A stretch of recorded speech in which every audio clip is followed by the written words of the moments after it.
ابا کی فرمائشیں مکمل پوری کرنی ہوگی والد صاحب کی۔ طیبہ کے تصور کو تصویر بنا لیں گے،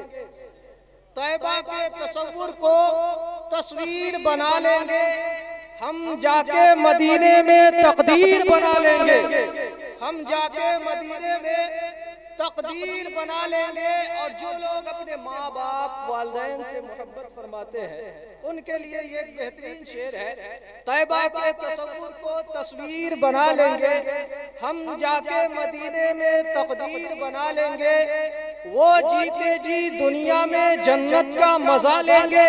جو باپ کو خوش رکھے اور ماں کی دعا لیں گے۔ وہ جیتے جی دنیا میں جنت کا مزہ لیں گے، جو باپ کو خوش رکھے اور ماں کی دعا لیں گے۔ الحمدللہ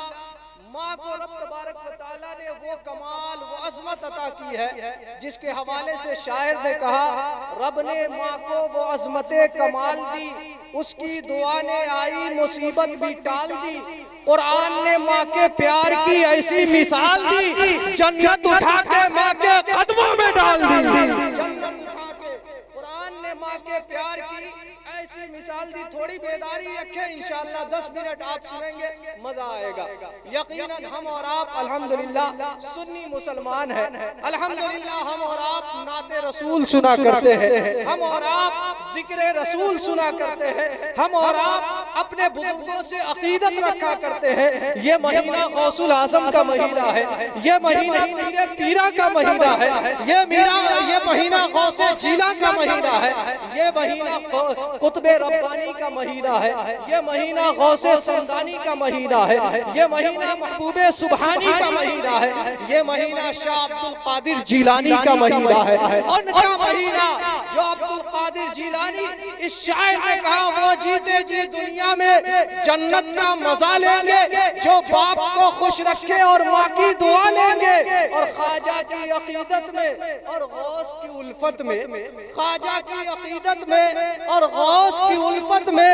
دم جس کا نکل جائے جنت کا مزہ لیں گے، دم جس کا نکل جائے جنت کا مزہ لیں گے۔ حضرات شادی کی محفل ہے، بلا تاخیر و تمہید آپ درود پاک پڑھیں، اللہم صلی علی سیدنا شفیعنا و مولانا محمد بارک وسلم، صلو علیہ صلاۃ و سلام علیک یا رسول اللہ، صلاۃ و سلام علیک یا حبیب اللہ، صلی اللہ تعالی علیہ وآلہ وسلم۔ شادی کی محفل ہے، آنے والے دنوں میں نکاح کی تقریب ہونے والی ہے، محترم ماسٹر صابر رضا صاحب ان کے نکاح کی تقریب ہونی ہے، الحمدللہ دعا ہے اللہ تبارک و تعالی اس محفل پاک کی برکت سے ان کی شادی کو شادی خانہ آبادی بنائے اور شادی خانہ بربادی سے بچائے۔ الحمدللہ بڑی خوشبختی کی بات ہے، بڑی سعادت مندی کی بات ہے جب کوئی فرد نکاح کے بندھن میں بنتا ہے، جب کوئی فرد نکاح کی تقریب کا اہتمام کرتا ہے، جب کوئی فرد شادی کے بندھن میں بنتا ہے۔ شادی کا بندھن وہ بندھن ہے، شادی کا رشتہ وہ رشتہ ہے، نکاح کی تقریب وہ تقریب ہے جو تقریب سنت مصطفیٰ سے منسوخ کی گئی ہے، وہ تقریب طریقہ مصطفیٰ سے منسوخ کی گئی ہے، وہ تقریب اللہ کے پیارے رسول صلی اللہ تعالی علیہ وآلہ وسلم کے طریقے سے منسوخ کی گئی ہے۔ ایسا طریقہ کہ اگر تم کرتے ہو تو تم یہاں چھپرا میں بیٹھ کر کے ایک نکاح کی تقریب ادا کر رہے ہو، مدینے میں والے نبی کی سنت ادا ہو رہی ہے۔ تم اگر یہاں پہ اپنے دیار میں اپنے گاؤں میں ایک نکاح کی تقریب کا اہتمام کرتے ہو، نبی پاک رحمت کونین صلی اللہ تعالی علیہ وآلہ وسلم کی سنت ادا ہو رہی ہے، نبی پاک کے طریقے پر عمل پیرا ہوا جا رہا ہے۔ الحمدللہ کتنی خوشبختی کی بات ہے، کہا گیا ہے کہ آدمی ایک اچھا مسلمان، ایک سچا مسلمان، ایک ولی، ایک اللہ کے ولی کی ولایت اس وقت پایہ تکمیل کو پہنچتی ہے، اس وقت مکمل ہوتی ہے جب وہ نبی کے تمام سنتوں پر عمل پیرا ہو جائے، جب نبی کے تمام سنتوں کو اپنے زندگی کے اندر اتار لے، اپنی سیرت کے اندر اتار لے۔ کیسی سنت ہے، کون سی تقریب ہے، ہم اور آپ سمجھے تو صحیح۔ حضور سیدنا خواجہ خواجگاں عطائے رسول شہنشاہ ہندوستان فخر ہندوستان عطائے رسول حضور سیدی سرکار خواجہ معین الدین حسن چشتی بہشتی سنجری رحمت اللہ تعالی علیہ کی تاریخ کو ہم اور آپ نے پڑھا ہوگا، ہم اور آپ نے ان کی زندگی کو سنا ہوگا، آپ نے ان کی زندگی کی تبلیغ اور ان کے دعوت و ارشاد سے محظوظ ہوا ہوگا کہ اللہ تبارک و تعالیٰ نے اپنے محبوب کریم صلی اللہ تعالیٰ علیہ وآلہ وسلم کے ذریعے سے انہیں ہندوستان کی ولایت عطا فرمائی، انہیں ہندوستان کی سرزمین عطا فرمائی۔ آپ ہندوستان آئے تو یوں سمجھ لو کہ ہندوستان لوگوں کو زبردستی کلمہ پڑھوانے نہیں آئے تھے، بلکہ لوگوں کو ایک راہ راست پر لانے کے لیے آئے تھے۔ یہی وجہ ہے کہ غریب نواز کے دربار میں آج صرف مسلمان حاضری نہیں دیا کرتا، بلکہ غریب نواز کی بارگاہ میں مسلمان جس طریقے سے حاضری دیتا ہے اسی طریقے سے سکھ بھی حاضری دیتا ہے، مسلم بھی حاضری دیتا ہے، غیر مسلم بھی حاضری دیتا ہے۔ اسی لیے تو کسی نے کہا خواجہ ہند وہ دربار ہے اعلیٰ تیرا، کبھی معلوم نہیں مانگنے والا تیرا۔ اور بارگاہ خواجہ میں جب سوالی جائیں گے پنجتن کے صدقے میں جھولی بھر کے لائیں گے، آپ تبلیغ و ارشاد فرماتے رہے، تبلیغ و ارشاد فرماتے فرماتے آپ کی عمر کی زندگی کا حصہ تقریباً 50 سالوں سے زائد کا عرصہ گزر گیا۔ اب تک آپ نے شادی نہیں کی، اب تک آپ نے نکاح نہیں فرمایا، اب تک آپ نے یہ سنت رسول صلی اللہ تعالی علیہ وآلہ وسلم کو ادا نہیں کیا۔ ایک مرتبہ آپ آرام فرما رہے تھے، خواب میں رسول گرامی وقار صلی اللہ تعالی علیہ وآلہ وسلم کی زیارت ہوئی۔ کہا معین الدین کیا وجہ ہے ابھی تک تاخیر ہو رہی ہے؟ اللہ اللہ، جس کو مصطفیٰ جان رحمت خود اشارہ دے کر کے ہندوستان کی سرزمین عطا کرے، کوئی زمین عطا کرے اور پھر وہی اشارہ دے کہ معین الدین کیا وجہ ہے تاخیر ہو رہی ہے؟ میری ایک سنت بچ رہی ہے، میرا ایک طریقہ بچ رہا ہے، میری ایک تقریب بچ رہی ہے۔ سیدی سرکار غریب نواز رضی اللہ تعالیٰ عنہ جب بیدار ہوئے ہیں، یکے بعد دیگرے اپنی زندگی کے اندر 2 نکاح فرمائے ہیں۔ اللہ تبارک و تعالیٰ نے غریب نواز رضی اللہ تعالیٰ عنہ کے ذریعے سے ہندوستان کی سرزمین پر اسلام کی شمع کو روشن فرمایا ہے، اسلام کا چراغ جلا ہے، اور اسلام کے چراغ کے ذریعے سے پورے ہندوستان کی سرزمین پر ایک امن و امان اور شانتی کا ایک گہوارہ بنا ہے۔ آپ دیکھو دنیا کے درس عمل میں آج اگر اس دور میں ہم اور آپ مذہب اسلام کو جو آج کے دور میں پیش کیا جاتا ہے، آپ سوشل نیٹ ورک کے ذریعے سے ہو یا میڈیا نیوز کے ذریعے سے ہو، اگر آپ اس میں اسلام کو پڑھ رہے ہیں تو یہ آپ کی بھول ہے کہ آپ اسلام کو پڑھ رہے ہیں۔ آپ میڈیا میں اسلام کو نہ پڑھیں، آپ کسی اخبار میں اسلام کو نہ پڑھیں۔ اسلام کو پڑھنا ہے تو غریب نواز کو پڑھ لیا جائے، اسلام کو پڑھنا ہے غوث الاعظم کو پڑھ لیا جائے، اسلام کو پڑھنا ہے خواجہ نظام الدین اولیاء کو پڑھ لیا جائے، اسلام کو پڑھنا ہے امام محمد رضا فاضل بریلوی کو پڑھ لیا جائے، اسلام کو پڑھنا ہے صابر پاک حضرت علاء الدین صابر کلیری کو پڑھ لیا جائے، اسلام کو پڑھنا ہے حضرت مخدوم جہانگیر سمنانی علیہ الرحمت والرضوان کو پڑھ لیا جائے۔ آپ کو سمجھ میں آ جائے گا اسلام تو ایک دائمی مذہب ہے، اسلام ایک تبلیغ و ارشاد کا بہترین راستہ ہے۔ اسلام میں رہبانیت نہیں، لا رہبانیت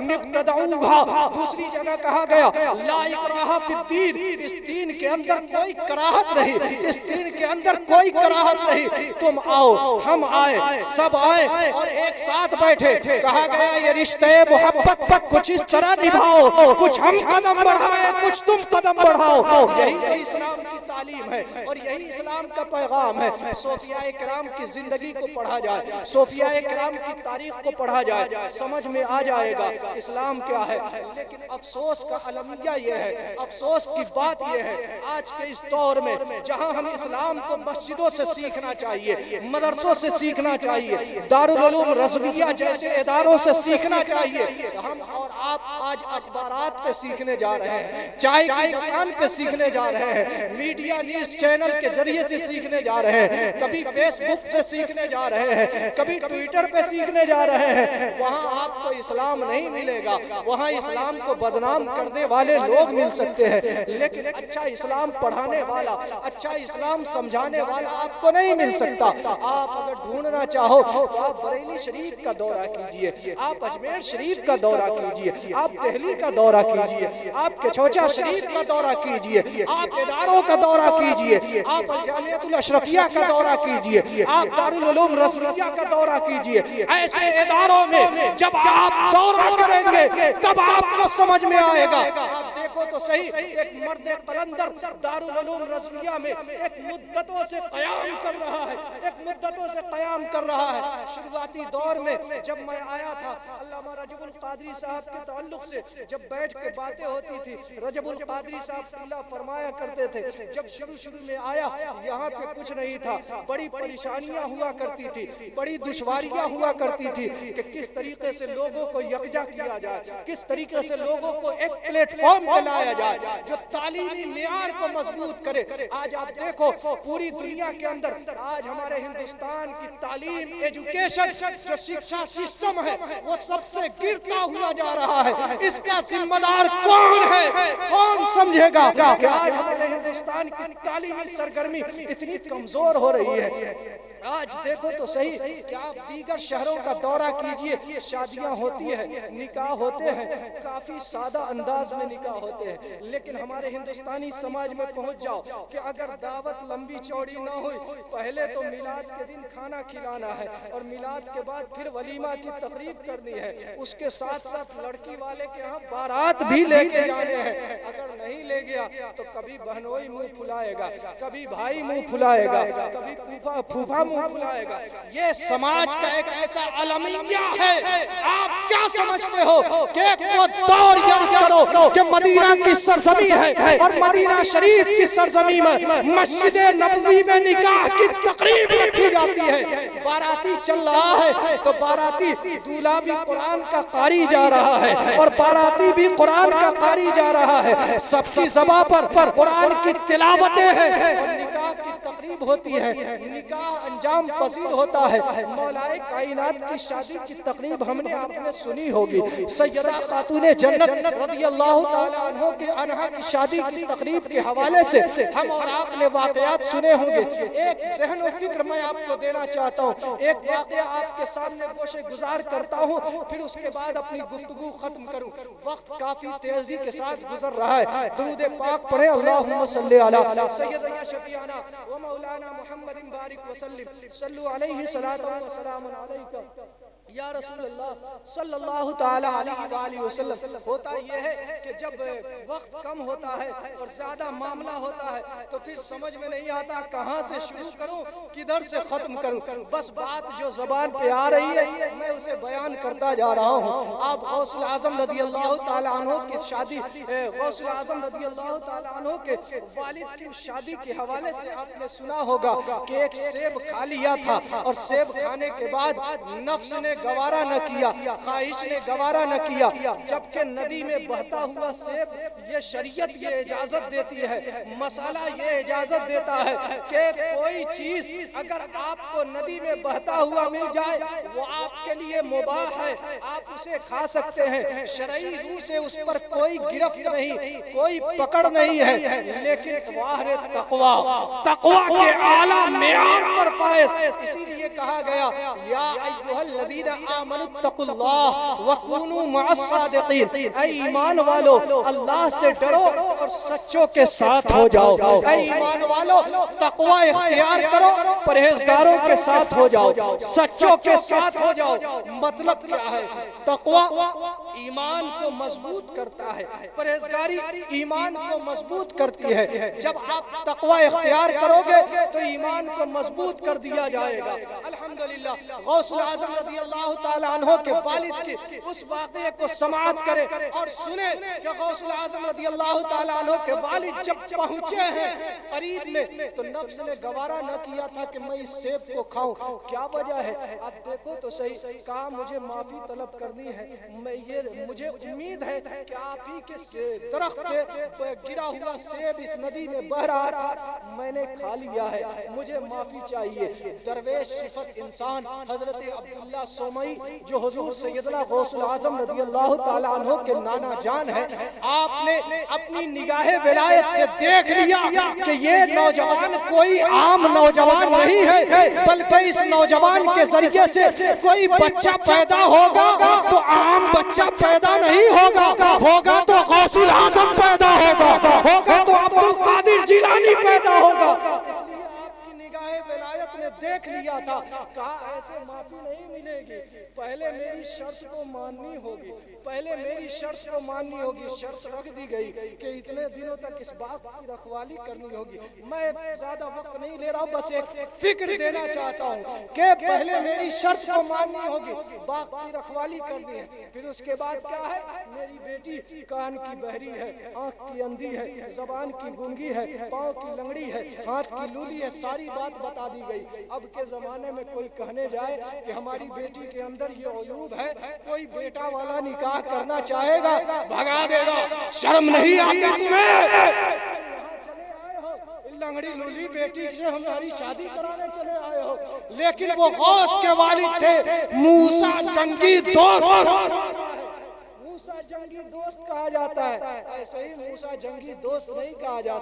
جاتا ہے، مسلسل 1-2 سالوں تک نہیں، تقریباً 30 سالوں تک اپنے نفس سے جہاد فرمایا ہے، اسی لیے ان کو موسیٰ جنگی دوست کہا جاتا ہے۔ موسیٰ جنگی دوست رحمت اللہ تعالیٰ علیہ نے اس شرط کو بھی منظور کر لیا۔ اب دیکھیں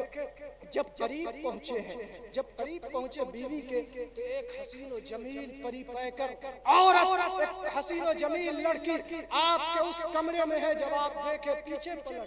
پیچھے پلٹ آئے، سسر کی بارگاہ میں پہنچے، آپ نے غلط راستہ بتا دیا ہے۔ کہا غلط راستہ نہیں بتایا، میں نے بیٹی کے حوالے سے جو بات بتائی ہے وہ بالکل درست ہے۔ سوچو آج ہماری بیٹی کہاں ہے، آج ہمارا بیٹا کہاں ہے، اس پر غور و فکر کیا جائے۔ آج ہم معاشرے میں اپنی بیٹیوں کو چھوڑ تو دیتے ہیں، لیکن وہ تعلیم نہیں دے پاتے جو حضرت عبداللہ سومئی نے اپنی بیٹی کو تعلیم دی تھی۔ غور و فکر کرے، کہا میری بیٹی کان سے بہری اس لیے ہے کہ اس نے آج تک خلاف شرع کوئی بات نہیں سنی ہے، کوئی غلط بات نہیں سنی ہے۔ آنکھ کی اندھی اس لیے ہے کہ اس نے خلاف شرع کسی چیز کو دیکھا نہیں ہے۔ ہاتھ کی لولی اس لیے ہے کہ اس نے آج تک کسی غلط چیز کو پکڑا نہیں ہے، کسی خلاف شرع چیز کو پکڑا نہیں ہے۔ پاؤں کی لنگڑی اس لیے ہے کہ ضرورت شرعیہ کے مطابق بلا ضرورت شرعیہ اپنے پاؤں کو اپنے گھر سے باہر نہیں نکالا ہے۔ غور و فکر کیجئے، آج لوگ کہتے ہیں کہ بیٹیوں کو پردے میں قید و بند کر لیا گیا۔ ارے سیکھنا ہو تو غوث اعظم کی والدہ سے سیکھ لیا جائے کہ انہیں جب ضرورت نہ پڑتی تھی آپ اپنے قدموں کو باہر نہیں نکالتی تھی، اور وہ غوث اعظم کی والدہ ہے، غوث اعظم کی ماں ہے کہ جب ماں ایسی ولیہ ہوتی ہے تو یہی ماں ہے جس نے اپنے شکم میں عبد القادر جیلانی کو رکھ کر کے جب قرآن پاک کی تلاوت فرمائی ہے تو اللہ تبارک و تعالیٰ نے اس تلاوت کی برکت سے جب غوث اعظم جنم لیے ہیں اور مدرسہ میں داخل کیا گیا ہے، مدرسہ میں داخلہ دیا گیا ہے، تو کہا بیٹے عبد القادر پڑھو، تو سیدنا عبد القادر جیلانی نے اعوذ باللہ من الشیطان الرجیم بسم اللہ الرحمن الرحیم اب وہاں سے پڑھنا شروع کیا ہے۔ 1-2 پارے نہیں، تقریباً 17-18 سپارے قرآن پاک غوث اعظم نے سنا دیا ہے۔ کہا بیٹا یہ کمال تمہیں کیسے حاصل ہوا؟ کہا کمال میرا نہیں ہے بلکہ میں اپنی ماں کے شکم میں تھا تو میری والدہ روزانہ قرآن پاک کی تلاوت کیا کرتی تھی، اسی تلاوت کی برکت ہے کہ میں پیٹ میں رہ کر کے اپنے والدہ کی تلاوت کو یاد کر لیا کرتا تھا۔ اللہ قربان جائے، یہ نصیحت تو دیکھے، یہ نصیحت ان ماں اور بہنوں کے لیے بھی ہے، یہ نصیحت ان بھائیوں کے لیے بھی ہے کہ اپنی ماں اور بہنوں کے اندر تلاوت کی عادت پڑھنی چاہیے، قرآن پاک پڑھنے کی عادت پڑھنی چاہیے۔ اگر آپ قرآن پاک کی تلاوت کرتی رہیں گی، اگر آپ نماز پڑھنے کی عادت ڈالتی رہیں گی تو آپ کا چھوٹا سا بچہ آپ کو دیکھ کر آپ کا بچہ بھی آپ کی طرح بننے کی کوشش کرے گا۔ ایک مثال کافی مشہور ہے کہ جیسا اپنا رویہ اختیار کیا جاتا ہے نسلیں بھی اسی رویے پہ قائم رہتی ہے۔ اگر نسلیں تہذیب و تمدن میں اچھائی کے راستے پر چلائیں گے تو آپ بھی اچھائی کے راستے پر چلیں گے، آپ کی نسلیں بھی اچھائی کے راستے پر چلیں گی، اور نہ یہ نسلیں آپ کی بگڑتی جا رہی ہیں۔ سنبھالو اپنی